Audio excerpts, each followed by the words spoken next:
Assalamualaikum warahmatullahi wabarakatuh. Waalaikumsalam warahmatullahi wabarakatuh. Kali ini saya akan mempresentasikan tentang peta geografi Indonesia. Bab 1 pendahuluan. Indonesia adalah negara kepulauan terbesar di dunia. Data dari Badan Informasi Geospasial (BIG) pada peta negara Kesatuan Republik Indonesia menunjukkan bahwa jumlah pulau mencapai 13 juta 466, luas daratan 1972,57 km, dan luas perairan 3.297.483 km. Letak dan batas.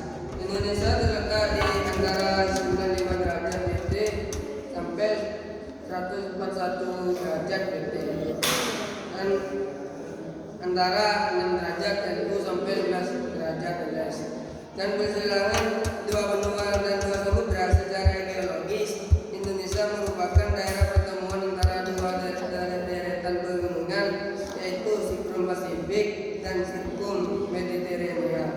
Selain itu, Indonesia juga merupakan pertemuan antara lempeng Asia, Indo-Australia, dan lempeng dasar Samudra Pasifik. Akibatnya, Indonesia dikelompokkan sebagai daerah yang labil, memiliki banyak gunung berapi dan sering terjadi gempa bumi, baik gempa tektonik maupun vulkanik. Iklim Indonesia beriklim tropis karena terletak di antara dua garis balik 231/2 derajat itu sampai 231/2 derajat S.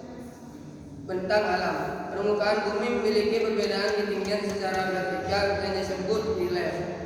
Indonesia memiliki relief yang beraneka ragam bentuknya. Beberapa relief daratkan di Indonesia antara lain yaitu yang nomor 1 pegunungan, yang kedua dataran tinggi, yang ketiga dataran rendah, yang keempat penegelayan, yang nomor 5 depresi.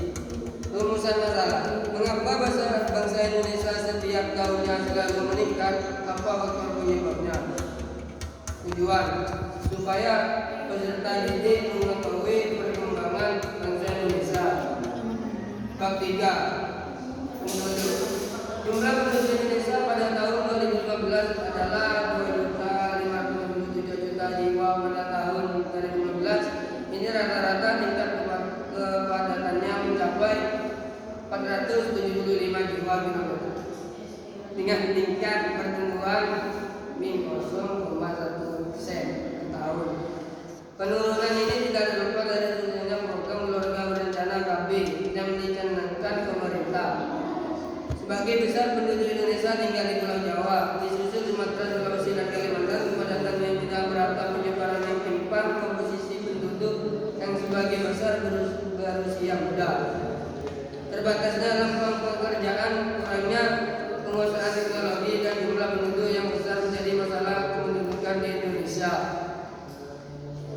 Lapangan kerja yang dianggap semakin sedikit dan tingkat persaingan yang tinggi mengakibatkan banyak dari penduduk Indonesia yang mengadu nasib negara-negara lain seperti Malaysia, kawasan Timur Tengah, Korea, dan Singapura.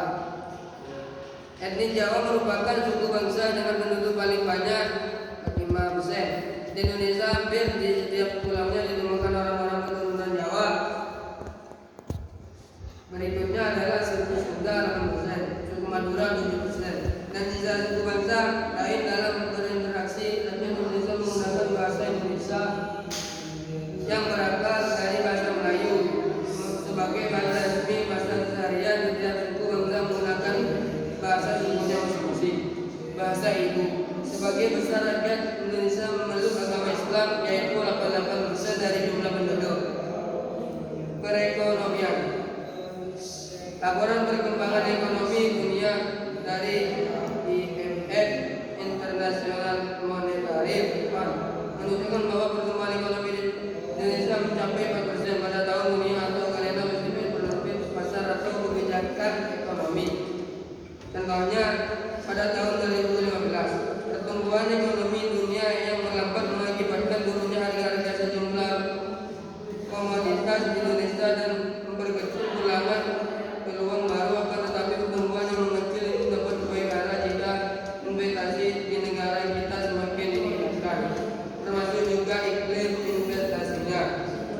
investasi di negeri kita semakin ditingkatkan, termasuk juga iklim investasinya. Ekspor. Pertama, Indonesia mengandalkan sektor minyak dan gas, migas serta hasil sumber daya alam berupa bahan-bahan mentah seperti hasil hutan, rotan, karet, dan lain-lain. Tekstil serta hasil pertanian dan perikanan, beras, udang, dan hasil laut. Adapun impor utamanya berupa perkakas, industri, farmasi, dan minyak, barang-barang elektronik, dan otomotif. Sumber daya alam. Sumber daya alam Indonesia terutama berupa hasil tambang, pertanian, dan bahan baku industri. Hasil tambang utama minyak bumi di Pulau Sumatera, Aceh, Riau, dan Nuraini, dan di Pulau Jawa, Cepu, dan Surabaya. Batu bara di Pulau Kalimantan, timah di Pulau Bangka, Sikep, dan Riau daratan, biji emas di Papua, serta biji besi di Cilacap, Lampung, dan Derawan, Intan di Madurapu, Kalimantan Selatan. Kerjasama yang dilakukan oleh Indonesia beransur secara bilateral. Kerjasama dalam satu kawasan regional dengan negara lain adalah suatu wadah organisasi terlihat wilayah ASEAN dan ABC. Kerjasama di bidang ekonomi negara kawasan Asia Tenggara meliputi perdagangan ekspor barang-barang mentah serta barang jadi. Yang dimulai sejak pertemuan para menteri luar negeri negara anggota ASEAN di Kuala Lumpur tanggal 27 November 1971. Kerjasama Indonesia di negara-negara ASEAN dalam bidang sosial dan budaya yaitu melalui promosi pariwisata. Contoh, Bali dijadikan wisata budaya yaitu melalui promosi pariwisata. Kerjasama antara Indonesia dan sebagian negara dilakukan secara organisasi. Indonesia yang terdiri atas beberapa negara, contoh selain di kawasan regional. Ada juga kerjasama dalam organisasi-organisasi lain seperti OPEC, Gerakan Non-Blok, GNB, dan PBB. Cukup sekian dari saya. Wassalamualaikum warahmatullahi wabarakatuh. Waalaikumsalam warahmatullahi wabarakatuh.